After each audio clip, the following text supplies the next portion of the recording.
En el año 1951, en la localidad de Pointe-Saint-Spirit, en Francia, algunas personas que comieron panes provenientes de una panadería local empezaron a experimentar bastantes alucinaciones.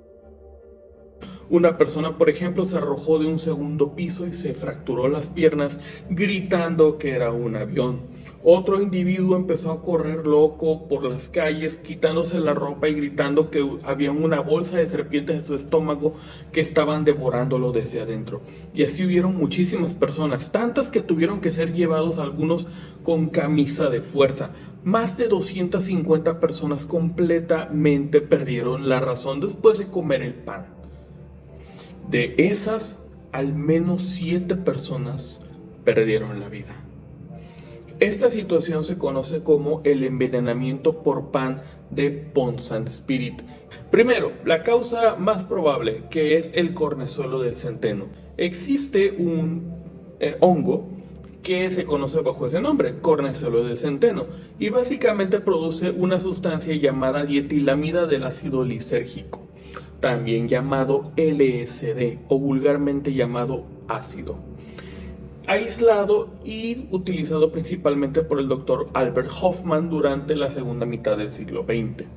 Este fue utilizado en varios estudios posteriores como un mecanismo para tratar adicciones, pero también para generar alucinaciones y control mental. Esto no es un mito, de hecho está desclasificado dentro de el proyecto MK Ultra, ya que allí se utilizó el LSD justamente con fines de experimentación para diseñar mecanismos para el control mental y también para desarrollar personas resistentes a esos mecanismos de control mental.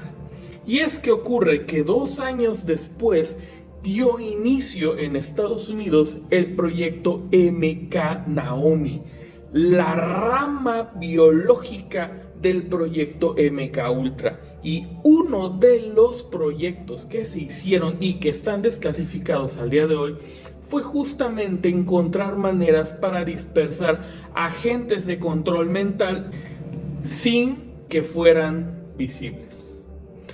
Actualmente la hipótesis más aceptada es la del cornezuelo del centeno, porque además explica otros tipos de eventos similares, como la fiebre del baile que se ocurrió en la era medieval, o el mito, el evento trágico que dio pie a la historia del flautista de Hamelin, que por si no lo sabías, está muy relacionado con una situación similar.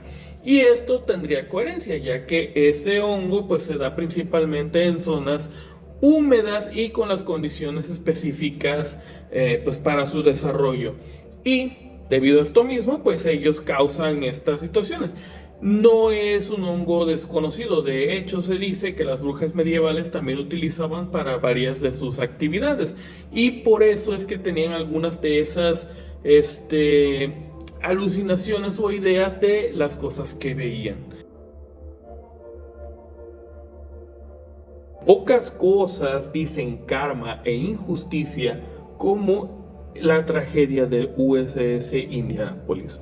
Verás, este buque insignia durante la Segunda Guerra Mundial estuvo muy relacionado con el proyecto Manhattan, aunque por mera casualidad, ya que lo estaban reparando en el momento en que se estaban realizando las pruebas nucleares.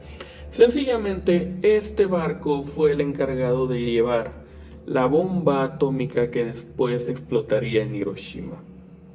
Nada más. Verás, en 1945, para ser exactos, el 27 de julio de 1945, este barco regresaba por el mar de las Filipinas después de haber entregado su letal paquete, que dicho sea de paso se entregó con total secretismo, al punto de que los propios capitanes del barco no sabían ni qué diablos estaban enviando, porque era un aspecto totalmente secreto. Llegaron al mar de Filipinas y ellos no se dieron cuenta, pero estaban siendo rastreados por una nave japonesa.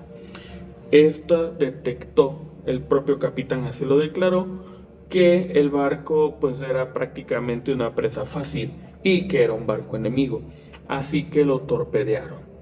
Hasta ahí hubiera quedado la cosa, ¿no? Oh, pérdida de vidas, qué tristeza. Pero no.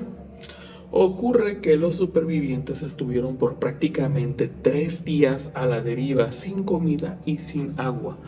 Y la mitad de las personas que estuvieron naufragando no llegaron a tierra firme, porque aquellos primeros heridos que estuvieron flotando y que perdieron sus vidas en lo que vendría siendo los primeros momentos del naufragio, atrajeron a tiburones. Estas especies de tiburones que fueron a rodear estas presas fáciles, también encontraron más presas fáciles en los soldados que estaban malheridos o que estaban tratando de luchar por sus vidas. Al final, este ataque por tiburones es quizás uno de los más letales en la historia de la humanidad, habiendo consumido aproximadamente 400 personas. Sin embargo, hay que recordar que los tiburones no son monstruos devorahombres como nos lo han pintado las películas, y estos primero llegaron por aquellos que ya estaban descomponiéndose. Sin embargo, encontraron presas fáciles y también acabaron con ellos. Existen relatos desgarradores de personas que vieron como aquel pobre diablo que estaba con ellos, tratando de luchar por su vida, era jaloneado por los tiburones y destrozado vivo. Realmente son historias muy desgarradoras.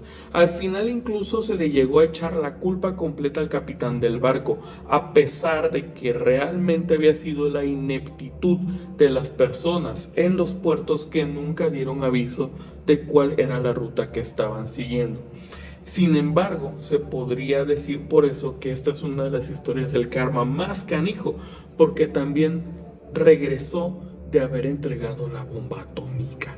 Y nosotros creo que todos sabemos qué ocurrió con esa bomba atómica y por qué es tan infame su explosión en Hiroshima.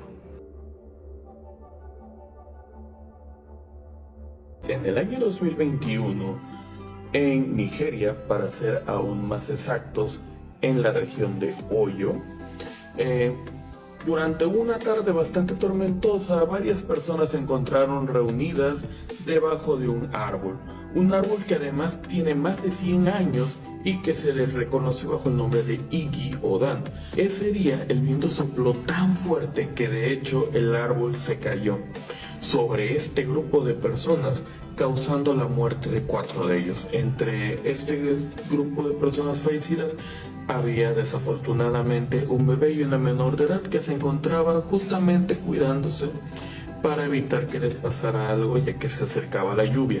Hubo que cortar muchas ramas del árbol para poder rescatar los cuerpos y algunas personas heridas que afortunadamente sí lograron sobrevivir.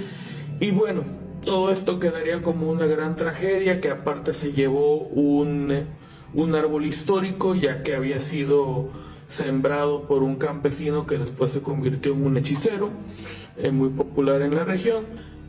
Pero resulta que al día siguiente el árbol volvió a aparecer de pie. Te puedes ir dando cuenta porque aquí estoy subiendo fotos reales de ese incidente. Y bueno, al día de hoy la gente todavía sigue celebrando y conmemorando al Igi Odan, porque ahora lo ven prácticamente como una entidad espiritual. Sin embargo, la explicación es aún más extraña, si lo quieres ver así, que la propia versión religiosa que tienen allá. Lo que muy poca gente sabe es que de hecho los árboles tienen un nivel de sensibilidad muy importante sobre su ubicación en el espacio. Ellos tienen propiocepción. Aquí lo importante es que el árbol entonces genera un tipo de madera llamada madera de tensión. Esta se da cuando el árbol detecta que está inclinado, empieza a formar un tipo de madera con un tejido gelatinoso llamado capa G, que lo que hace es que como no se pega bien, se mueve y permite que funcionen como si fuera un cablecito el resto de la madera de tensión, siendo capaz de enderezar al árbol. Esto no se da de la noche a la mañana, pero es parte del trasfondo, porque ocurre que esto sí se da durante la vida, en especial la juventud, del árbol. Estamos hablando de un árbol de más de 100 años. Y bueno, ¿qué viene pasando? Y aparte, el árbol pertenece a la especie Ficus toningi, un árbol muy conocido porque, entre otras cosas, tiene unas raíces bastante amplias y de hecho son árboles muy bonitos que hasta se usan para ornato urbano. Y aquí es donde viene la cosa. Estos árboles, como puedes ver incluso en la fotografía, se cayó, pero tenía una enorme masa de tierra, bueno, el suelo, bajo las raíces, y además se ven partes de las raíces. ¿Qué viene ocurriendo con esto? Si tú sumas a la combinación de la madera de tensión y todos estos elementos que le permiten al árbol por naturaleza enderezarse, más el impulso del viento que continuaba, más una enorme cantidad de peso agregado por la tierra que estaba adherida a las raíces, más el hecho de que le quitaste muchísimo del peso de las ramas para salvar a las personas heridas, al día siguiente todo eso se combinó, nunca mejor dicho, en una tormenta perfecta, y el viento empujó el árbol de nuevo hacia el suelo, manteniéndolo de pie en la noche siguiente. Combinados todos los elementos, permitieron que ese árbol al final hoy siga vivo en el lugar del accidente.